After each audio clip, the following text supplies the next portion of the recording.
What up, though, y'all? It's Chris. Appreciate you connecting with me while I'm out here on the run, getting some things done today.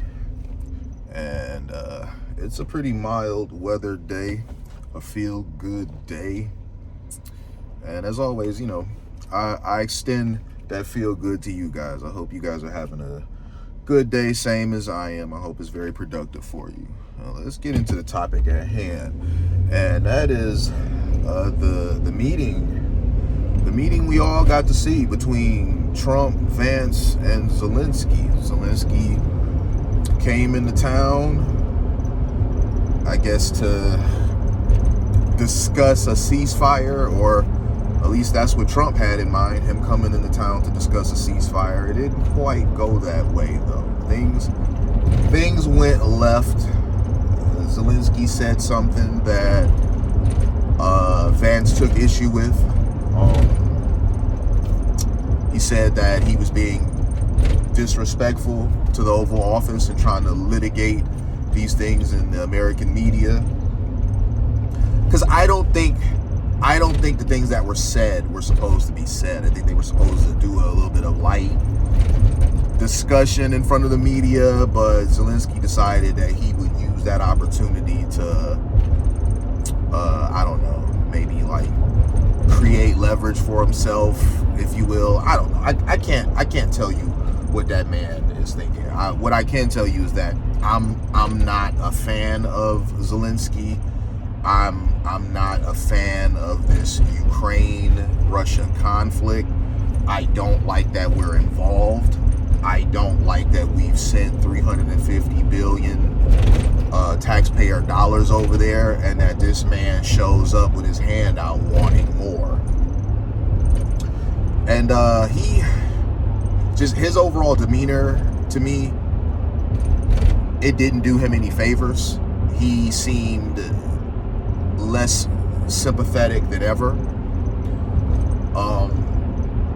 Him sitting there like, oh, you're across the water, you don't feel it now, but you will feel it soon. I don't know what he was trying to say when he said that, but Trump took issue with it, and that's when Trump began to tell him that he has no cards, basically that his position is weak, and that he needs to get out of his own way and take a ceasefire so that the bullets will stop flying and his soldiers will stop being killed. Zelenskyy, I really don't think that man is very sincere about wanting to end this conflict. He didn't come off as someone that really wanted to just get to peace, get to a path of peace. And I say this about people, he seemed like someone that wanted to make a lot of demands and feels like he's got a lot more options than what he really has. Now, whether you sympathize with him or not, that's a totally different thing. But you can't come needing someone's help and then try to dictate the terms to which they can help you, to which you're going to allow them to help you. That's just really silly. We've all heard the phrase, beggars can't be choosers, and Zelenskyy very much is a beggar. The guy, billions and billions and billions of dollars, weapons from us to fight a war that he's losing, and without American sent weapons and funds, he would have been beaten. He said that Putin told him, or Putin has said, that he would have been beaten in 3 days without USA's help. And Trump said probably faster than that.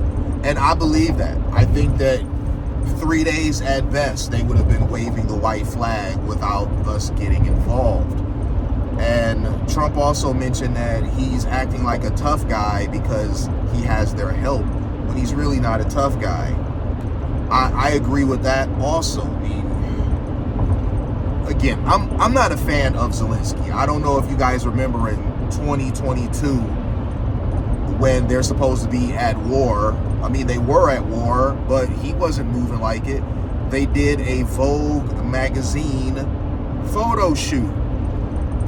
And for those of you that think I'm kidding, Google Zelenskyy Vogue photo shoot. Do it right now. And you will find these wonderful glamour shots of him and his wife with soldiers, people dressed up as soldiers, as props for the photos. It just was a ridiculous thing, in my opinion, for you to be at war. You have people that are losing their lives on your front lines, and you're doing this beautiful photo shoot with your wife, basically trying to glorify what's happening. War is not glorious. It's very ugly. You have to inflict a lot of violence. You have to dehumanize yourself for a bit, which is very dangerous, because if you know anybody personally who's been to a war, you can tell they have to dehumanize themselves for a bit in order to be able to fight in it in the first place. The reason why it's dangerous is because not everyone is good at coming back from that. Not everybody is good at leaning back into humanity, because you have to essentially kill that, at least temporarily. And the longer that you have to go, moving like that, operating like that, the harder it is for you to switch back when the conflict is over. So war is ugly, very ugly. Many of you, I think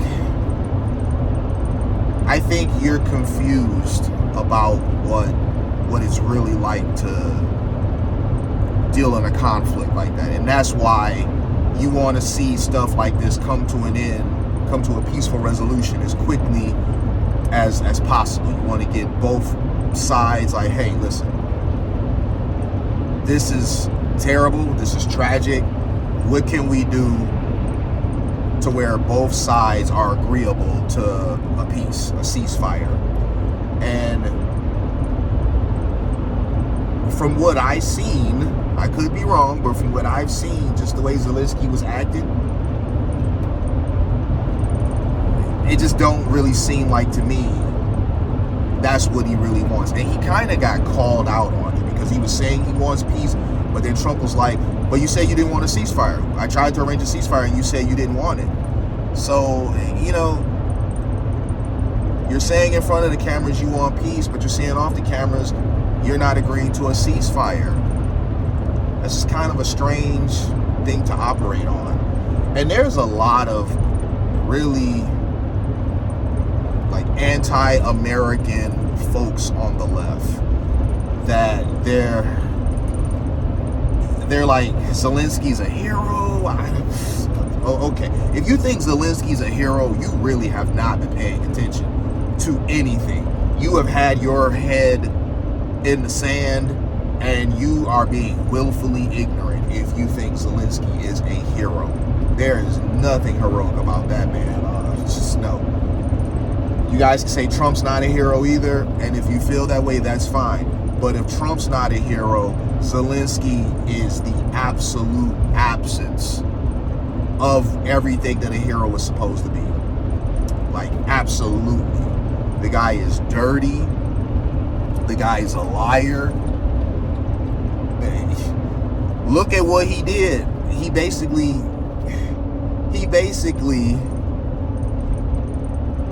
is everything that Trump was saying about him before, that people were saying Trump was lying about.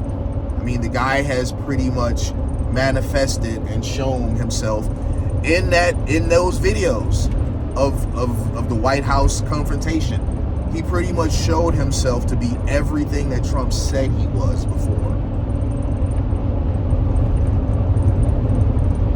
So the hero is not one of them. And then you got people that are saying he sunned Trump and Vance.